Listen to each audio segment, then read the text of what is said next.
once again, Fox has the nerve to put a trailer online without any warning at all. The other trailer was, and really inconspicuously too, like the previous one, just thrown onto the Diary of a Wimpy Kid DVD with no warning. And then this one, I'm lying in bed. I was up all night the night before studying, and then I get a text message from Rillian, and what wakes me up is like, oh, there's a trailer online. And actually, he called, and I woke me up. I looked over and saw who it was. I was like, I don't have the energy right now. I'm gonna try to go back to bed. Then I got a text message. It goes, the trailer is up. Minutes later, I was online doing screen caps. So kind of a big adrenaline rush to get the morning off to a start.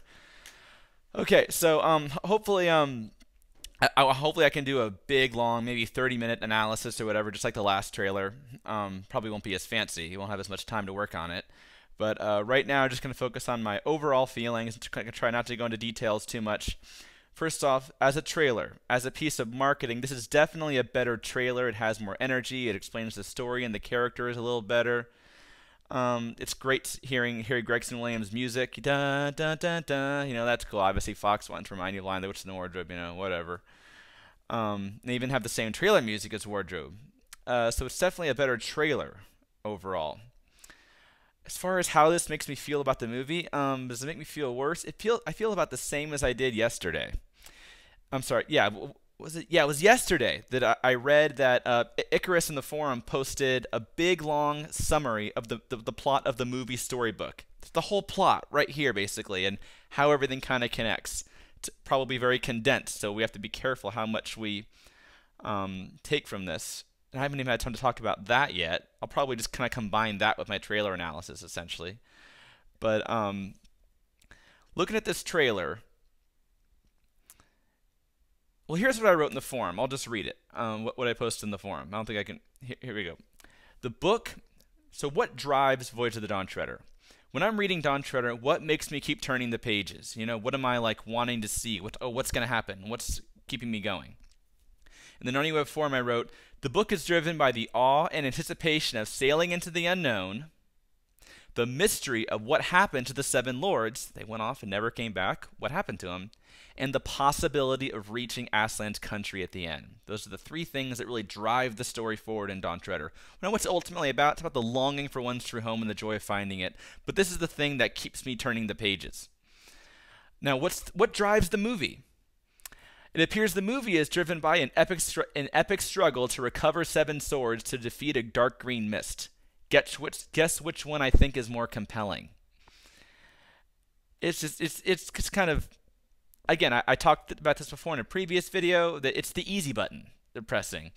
Lewis develops these characters, makes you care about them, makes you really invest in this idea of finding the world's end, sailing into the unknown, and that's why you keep reading, even though there's no villain to defeat or anything. That's why you want the characters to succeed. That's where the suspense comes from. Here they're taking the easy way out and saying, oh, it's just another quest to save the world you've seen a million times. Again, taking a really different kind of book. I've always said that very often I think a classic, something becomes a classic when it breaks the rules and it works. Voyage of the Dawn Treader is a story without a villain, without kind of a...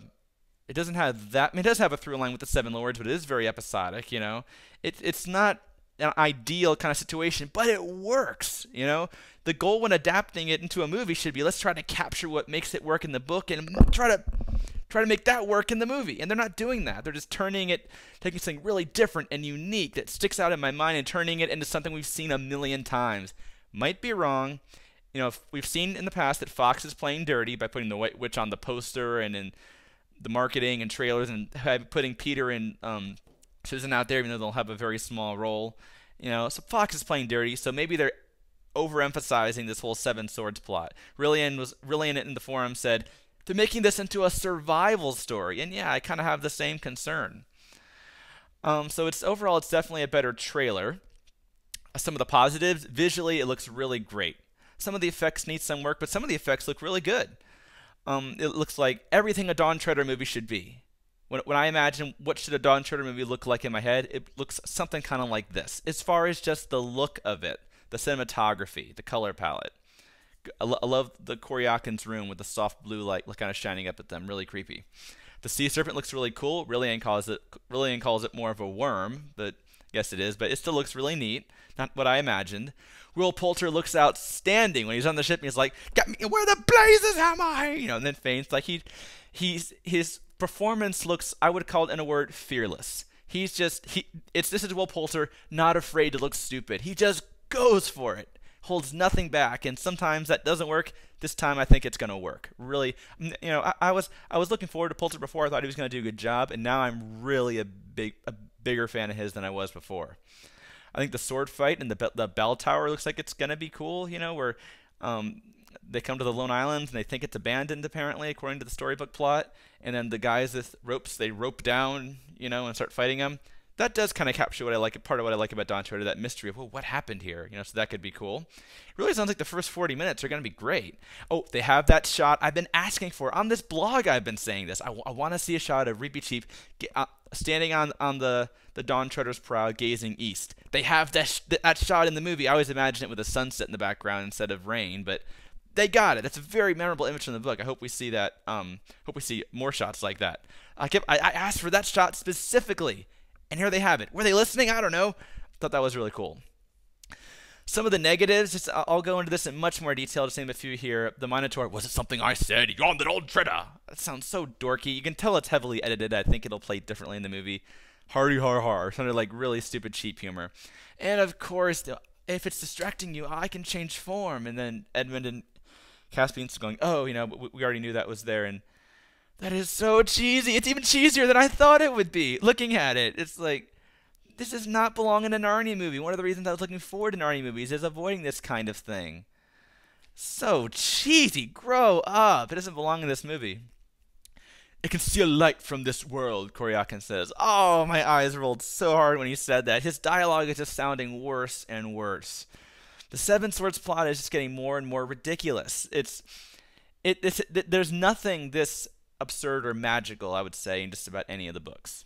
I think this is, and kind of Rillian. Basically, I was talking with Rillian on the phone, and I think he kind of says it best. He thinks they're going more in the Harry Potter direction. Where one of the things I don't really like about the Harry Potter movies is I feel like the story is the magic, not the books, the movies.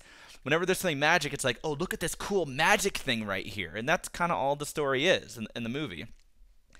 Well, you look at something like Star Wars, and they focused on, here's the human story. We're just going to follow the story of Luke Skywalker, and the magic is just kind of there happening in the background. We're telling a human story that just so happens to have magic in it. It's just the world, just the way the world works. And this looks more like the Harry Potter thing of, look at all this magical stuff, isn't that cool? I don't like that. The first two films, I thought, did a pretty good job with that balance, of not overemphasizing the magic. But one thing I had this thought, it seems like the first two films were basically stepchildren of Lord of the Rings. UGO.com called them passable Lord of the Rings knockoffs. I wouldn't quite call them knockoffs, but yeah, trying to capitalize on the success of Lord of the Rings, sure. Dawn Treader looks like a stepchild, based on this trailer, looks like a stepchild of the Harry Potter ones. Oh, look at the cool magic, blah, blah, blah. They've gone far beyond the magic of the book, it looks like. The design of the dragon looks really weird. It looks kind of humanoid. Not sure what else to call it. Just looks strange. What else can I say at this point? It just looks like they've changed the plot so much. It's not about a journey of recovering the Seven Lords and finding out what happened to them and the adventure of that. A journey of nobility to right the wrongs that were committed.